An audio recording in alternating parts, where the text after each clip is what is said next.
Hi and welcome to T10 Info TV SK channel. My name is Syed. Here I am with the latest news for 6 November 2023.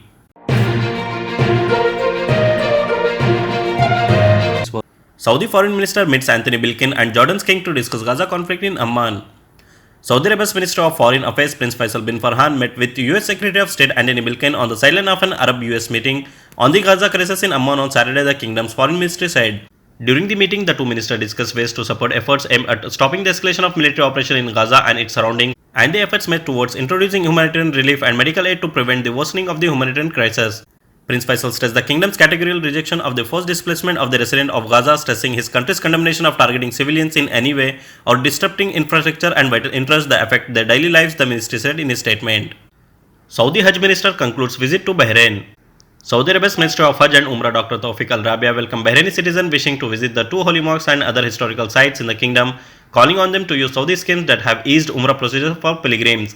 During a two-day visit to Bahrain, Al-Rabia and his delegation were warmly received by Bahrain Crown Prince Salman bin Hamad Al Khalifa, the Saudi presidency reported on Saturday. WFP chief calls for safe, expanded humanitarian access to Gaza as food runs out. The UN World Food Programme Executive Director Cindy McCain issued an urgent plea on Sunday from the Rafah border crossing for safe, expanded humanitarian access to Gaza as humanitarian needs skyrocket and critical food supplies reaching dangerously low levels. Entry points into Gaza have been virtually sealed except through the Rafah border crossing point. While there has been a steady increase in aid entering Gaza, it is nowhere near enough to meet the exponentially growing needs. Palestinian Authority could only return to Gaza if solution found to conflict, says Abbas.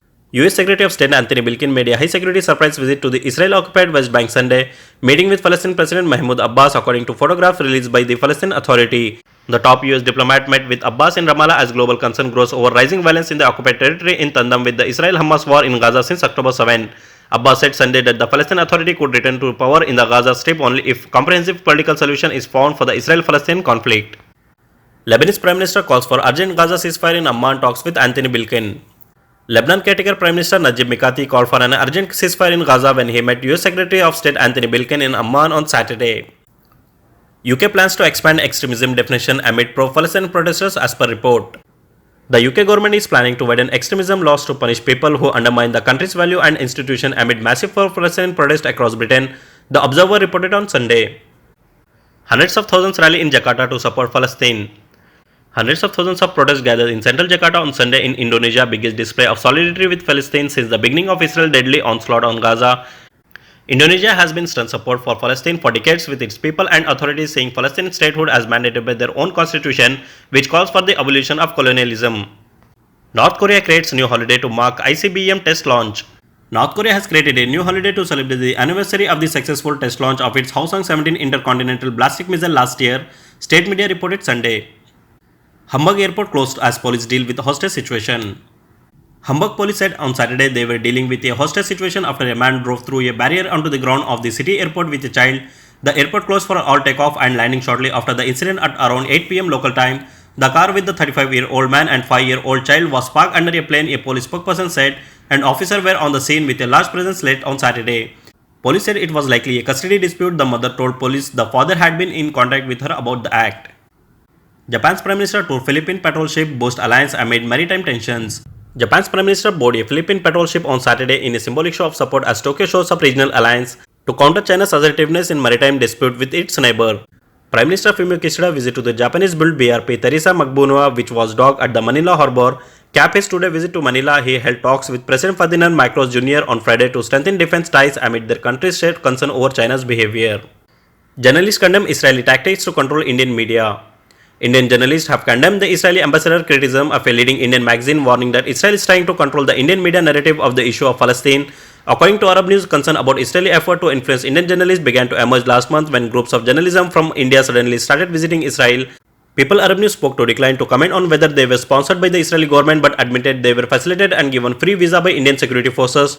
Following Israel bombing of Gaza in response to Hamas attack on October 7, the Israeli ambassador in New Delhi has been briefing Indian journalists regularly, and this week he made a public statement that was seen an attempt to interfere with reporting. Top Canadian official damages probe into Hardip Singh murder. Indian High Commissioner to Canada Sanjay Kumar Verma has said that the investigation into the murder of Sikh leader Hardip Singh has been damaged by the statement of a high-level Canadian official. On Saturday, Indian High Commissioner Sanjay Kumar, while giving an interview to the Globe and Mail, said that Canada should provide evidence of New Delhi involvement in the murder of Hardip Singh. He further said that Canada and its allies have not shown concrete evidence to India that the Indian agents were involved in the murder of Hardip Singh. Canada said it had provided credible evidence to the government of Indian Prime Minister Narendra Modi. Canada and its allies, including the US and UK, had urged India to cooperate with the Canadian police in the investigation. Hardip Singh Najjar was a supporter of the Khalistan movement and a separate country for the Sikhs. Tehreek-e-Labbaik in support of Palestine called Tufan al-Aqsa Million March in Pakistan. Tehreek-e-Labbaik Pakistan has organized a rally in Islamabad against the Israel attack on Gaza under the name of Tufan al-Aqsa Million March. The TLP rally started from Faizabad Chowk in Rawalpindi and reached Islamabad Blue area on Sunday afternoon. A large number of participants are present in Tehreek-e-Labbaik Storm al-Aqsa Million March holding Palestine flags and banners in their hands. Accused of taking bribe, Fahim Chaudhry hand over to police on 2-day physical remand. The local court of Islamabad has handed over former Federal Minister Fahim Chaudhry to the police on 2-day physical remand on the charge of taking bribe. Fahim Chaudhry, the leader of the Stabilization Pakistan Party, was produced in the court of Duty Magistrate Abbas Shah on Sunday. Fahim Chaudhry was brought to the district judicial complex under the police security while wearing a cloth over his face and handcuffs. The police requested the physical remand of the former Federal Minister, on which the court granted his 2-day physical remand and handed him over to the police. One doctor died due to the spread of dangerous virus in the hospital. 7 affected. Red alert issued. 8 doctors and medical staff members who were treating a Congolese infected patient in a government hospital in Quetta, Pakistan, Balochistan, fell victim to the dangerous disease and one of them died. It is being expected that the 3 patients who died during treatment in the civil hospital medicine department this week were also suffering from the same disease. Secretary Health Balochistan Abdullah Khan says that the emergency measures are being taken to prevent further spread of Congo virus and team of experts have been formed. Dr. Ishak Panezai, the medical superintendent of Civil Hospital Quetta, told UrduNews that this matter came to light a few days ago when 3 patients admitted to the medicine ward and ICU of Civil Hospital died one after the other, and those treating them, doctors and medical staff, also started falling ill suddenly. Thousands sleep outside in Nepal after earthquake kills at least 157 people and destroy most houses.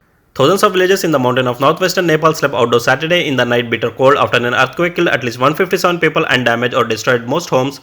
Most of the houses in villages in Jajarkot district either collapsed or were severely damaged by the sudden earthquake Friday night, while the few concrete houses in towns were also damaged. Taliban appealed to Afghan private sector to help those fleeing Pakistan's mass deportation drive. The Taliban on Saturday appealed to Afghanistan private sector to help people fleeing Pakistan mass deportation drive. Pakistan is arresting and expelling all foreigners it says are in the country illegally, but the police mostly affected Afghans because they are the biggest group of undocumented foreigners in the country. Onion prices in India spike is partly due to manipulation by traders, Consumer Affairs Secretary says.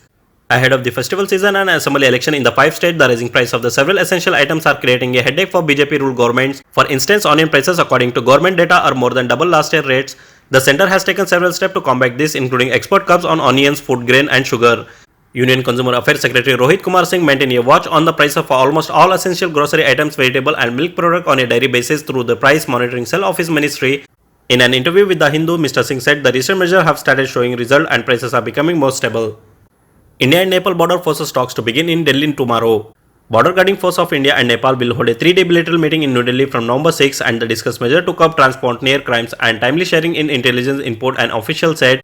The 7th edition of the annual coordination talks between the two countries is led by India's Sashtra Seema Bal Director General Rashmi Shukla and Visiting Inspector General of the Armed Police Force of Nepal Raju Aryal. India and Sri Lanka navies discuss maritime security in Pak Bay, Gulf of Mannar.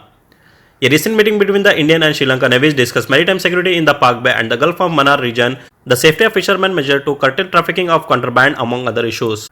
The meeting was the 33rd edition of annual International Maritime Boundary Line meeting between the representative of navies and Coast Guard of India and Sri Lanka, which was held on board in Sumitra on Friday, November 3 at the Indo-Sri Lanka Maritime Boundary off Point Calumet in the Pak Bay. That's all in today's headlines. Keep watching TTN Info TV SK channel by subscribing and do hit the bell icon to receive notification and more updates.